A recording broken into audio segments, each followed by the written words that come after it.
Hello दोस्तों, आज हम एक्सप्लेन करने वाले हैं जबरदस्त सस्पेंस और थ्रिल से भरी मूवी रात अकेली है। फिल्म की कहानी एक ऐसे परिवार की है जिसके मुखिया का मर्डर हो जाता है। मर्डर का शक परिवार के हर किसी पर जाता है। जैसे ही केस आगे बढ़ता है, एक के बाद एक कड़ियां खुलने लगती हैं और चौंकाने वाला सच सामने आता है। अब ये मर्डर परिवार में से किसने और क्यों किया, चलिए जानते हैं। फिल्म की शुरुआत में रघुवीर नाम के आदमी का मर्डर हो जाता है, जिसकी इन्वेस्टिगेशन की जिम्मेदारी इंस्पेक्टर जटिल को दी जाती है। रघुवीर की पहली पत्नी कविता 5 साल पहले मर गई थी।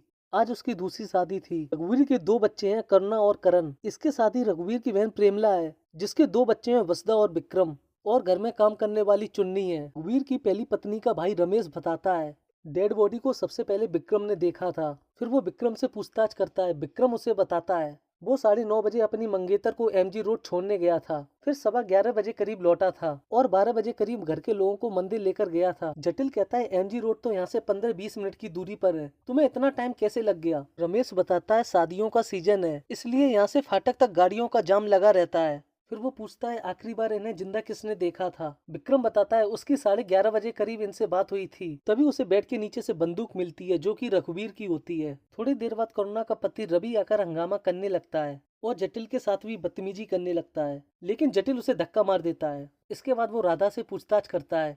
रघुवीर की इसी के साथ आज शादी हुई थी, लेकिन वो कुछ नहीं बताती है। तभी उसे याद आता है कुछ साल पहले उसने राधा को बचाया था, जब वो ट्रेन से कूदकर जान देने वाली थी। अगले दिन वो रघुवीर की शादी का वीडियो देखता है। नंदू बताता है 5 साल पहले जब रघुवीर की वाइफ ग्वालियर से कानपुर लौट रही थी, तभी चोरों ने उन्हें ड्राइवर के साथ मार दिया था। और बताता है ये रघुवीर के दोस्त एमएलए मुन्ना राजा हैं, इन्हीं की बेटी के साथ विक्रम की सगाई हो गई है। फिर करण के बारे में बताता है ये ड्रग के मामले में पकड़ा गया था, जिसे रघुवीर खुद छुड़वाने गए थे। यहाँ से वो रघुवीर के घर जाता है और छानबीन करने लगता है। तभी उसे गंदी गंदी फोटो और मैगजीन मिलती हैं और बेड के नीचे से एक मोती मिलता है। तभी वो देखता है कांच को तोड़कर उस बंदूक को निकाला गया था। तभी गोली की आवाज सुनाई देती है। बाहर जाकर देखता है तो पता चलता है करण ने राधा की बिल्ली को मारने के लिए वो गोली चलाई थी। जटिल गुस्से में उसे थप्पड़ मार देता है। रवि कहता है तुमने इस पर हाथ कैसे उठाया, अभी मैं मुन्ना राजा को बुलाता हूँ। इसके बाद वो राधा से पूछताछ करता है। वो अपनी पीठ दिखाती है, जिस पर चोट के निशान होते हैं। जटिल समझ जाता है कि रघुवीर इसे पीटा करता था। थोड़ी देर बाद मुन्ना राजा आते हैं और उसको समझाते हैं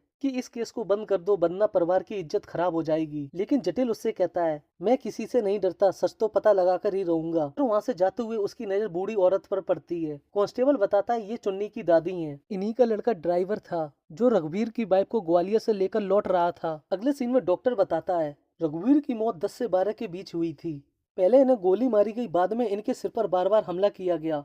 फिर वो नरेंद्र से मिलता है और कहता है विक्रम ने बताया था उसकी रघुवीर के साथ 11:30 बजे बात हुई थी।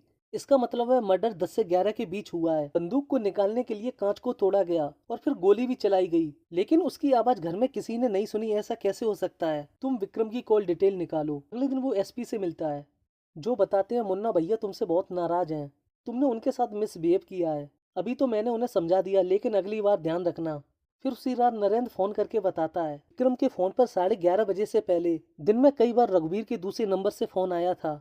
जब वो उस नंबर पर फोन करता है तो कॉल राधा उठाती है। अगले दिन वो राधा से कहता है रघुवीर के होते हुए भी तुम विक्रम के साथ चक्कर चला रही थी, दोनों ने मिलकर ही रघुवीर को मारा है। वो बताती है हम दोनों प्यार करने लगे थे, लेकिन अब वो मुन्ना राजा की बेटी से शादी करने वाले हैं। तभी विक्रम आ जाता है। फिर वो उसे थाने ले जाता है और कहता है तुम राधा से प्यार करते थे, ये बात रघुवीर को ना पता चल जाए इसलिए तुमने उसे मार दिया। विक्रम कहता है अगर मारना ही होता तो शादी होने से पहले ही मार देता। फिर कोई सबूत ना होने की वजह से वो उसे छोड़ देता है। इसके बाद वो शादी का वीडियो देख रहा होता है। तभी उसे चुन्नी दिखाई दे जाती है और वो उससे पूछताछ करने पहुंच जाता है। चुन्नी कहती है अगर मैं कुछ भी बताऊंगी तो ये लोग मुझे मार डालेंगे, जैसे मेरे पापा को गायब कर दिया था। मैंने उनके मिसिंग एफआईआर भी लिखवाई थी, पर इन लोगों ने केस को बंद कर दिया। फिर वो पुलिस स्टेशन जाकर चुन्नी के पापा की केस की फाइल ढूंढने लगता है, जिसे पढ़ने पर उसे पता चलता है जिस कार को उसके पापा चला रहे थे, वैसे ही सेम कार की एफआईआर अकबरपुर थाने में दर्ज की गई थी।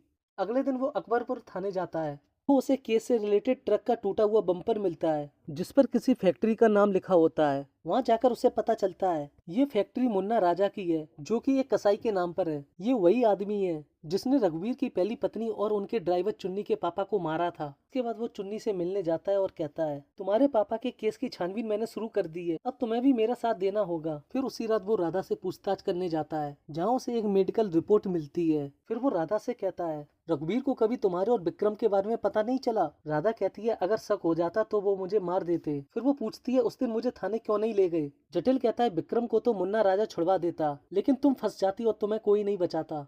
मैं जानता हूँ तुम ऐसा नहीं कर सकती। फिर अगले दिन उसे पता चलता है किसी ने चुन्नी को गला दबाकर मार दिया। फिर नंदू उससे कहता है आप राधा को क्यों नहीं पकड़ लेते? उसी ने विक्रम से रघुवीर को मरवाया है। मुझे तो लगता है आप राधा से प्यार करने लगे हैं। इस बात पर उन लोगों में बहस होने लगती है। कुछ देर बाद कुछ लोग जटिल के ऊपर भी फायरिंग करते हैं। ये बात वो नरेंद्र को फोन करके बता देता है। नरेंद्र कहता है कल सुबह राधा को रिमांड के लिए ले जा रहे हैं। इसके बाद वो राधा को वहां से ले जाता है। तभी उसके पीछे गुंडे भी पड़ जाते हैं। इसके बाद वो लोग रघुवीर के ग्वालियर वाले फार्म हाउस में पहुंच जाते हैं। अगले दिन राधा बताती है जब भी रघुवीर ग्वालियर आते थे उसे यहीं रखते थे। घर का कोई भी आदमी इसके बारे में नहीं जानता। इधर नंदू को डॉक्टर बताता है चुन्नी के नाखूनों में से खूनी की डेथ स्किन मिली है। शायद चुन्नी ने अपने नाखूनों से उसे नोचा होगा। ये बात बताने वो एसपी के ऑफिस जाता है। तभी वो मुन्ना राजा और रवि को एसपी के साथ देख लेता है। यहाँ से वो चुन्नी की दादी से मिलता है और फोटो दिखाते हुए कहता है इस आदमी की आपकी या चुन्नी के साथ कोई दुश्मनी थी क्या? वो फोटो को चुपचाप देखती हैं और कुछ नहीं बताती हैं। वहीं दूसरी तरफ जटिल को राधा के बैग में से दुपट्टा मिलता है। ये वही दुपट्टा है जिसका मोती रघुवीर के बेड के नीचे से मिला था।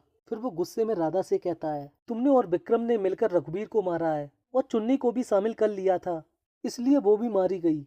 राधा कहती है ऐसा नहीं है। उस दिन मैंने कई बार विक्रम को फोन किया कि मैं रघुवीर को हम दोनों के बारे में बताने जा रही हूँ। मुझे रोकने के लिए रघुवीर पीछे के रास्ते से आ जाता है। फिर कमरे में जाकर हमने रघुवीर को मरा हुआ देखा। तभी चुन्नी भी वहां आ गई थी। फिर विक्रम ने मुझे नीचे भेज दिया और चुन्नी को कुछ ऐसा समझाया जिसके बाद उसने किसी को कुछ नहीं बताया।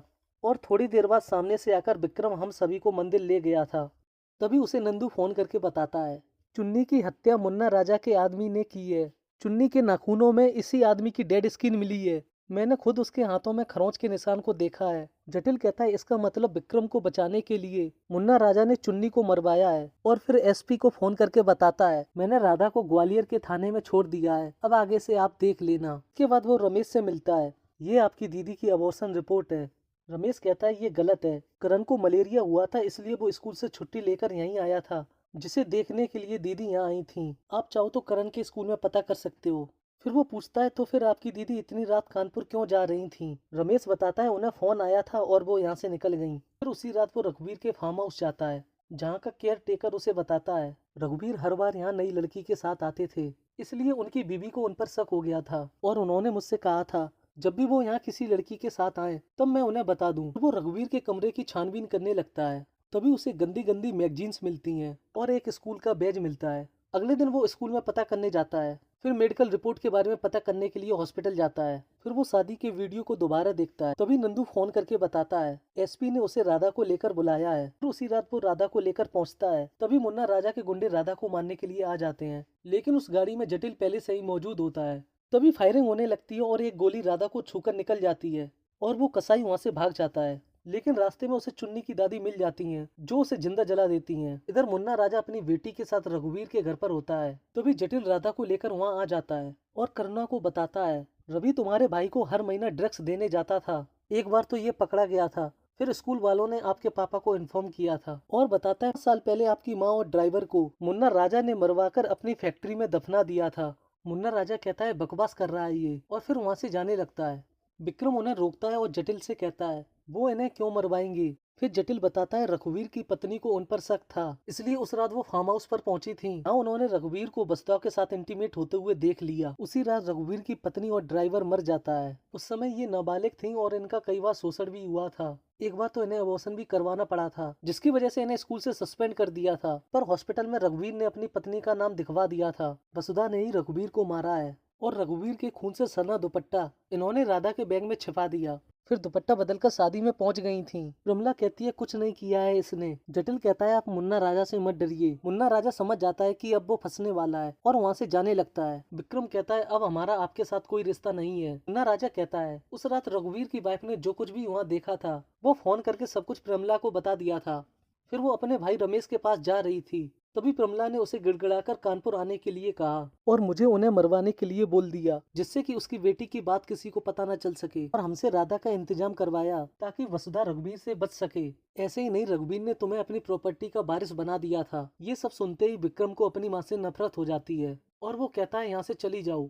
ये सुनने के बाद वो अपने कमरे में जाकर सुसाइड कर लेती है। अगले दिन अंतिम संस्कार के बाद वो जटिल को बताती है कैसे उसने रघुवीर को मारा। शादी वाली रात वसुधा ने उससे कहा था, ये जो सुखी जीवन का सपना आप देख रहे हैं उसे भूल जाइए। रघुवीर कहता है, अगर तुम में शर्म होती तो बहुत साल पहले डूबकर मर जाती, और उसको उल्टा सीधा बोलकर बेइज्जती करने लगता है। ये सुनकर वो कांच तोड़कर बंदूक निकाल लेती है और गोली मार देती है। गोली की आवाज किसी को इसलिए नहीं सुनाई देती क्योंकि वहां से बारात गुजर रही होती है और उसी बंदूक से उसके मुंह पर कई बार वार करती है। तभी उसके दुपट्टे का मोती रघुवीर के बेड के नीचे चला जाता है और वो खून से सने दुपट्टे को राधा के बैग में रख देती है। इसके बाद की कहानी तो हम जानते ही हैं। फिर केस सोल्व होने के बाद अगले दिन वो शहर छोड़कर जा रही होती है। तभी जटिल उसे प्रपोज कर देता है और ये फिल्म यहीं खत्म हो जाती है। तो दोस्तों, इस मूवी का सीक्वल अभी हाल ही में रिलीज हो गया है, जिसका लिंक वीडियो के डिस्क्रिप्शन में है, वहां जाकर आप लोग देख सकते हो।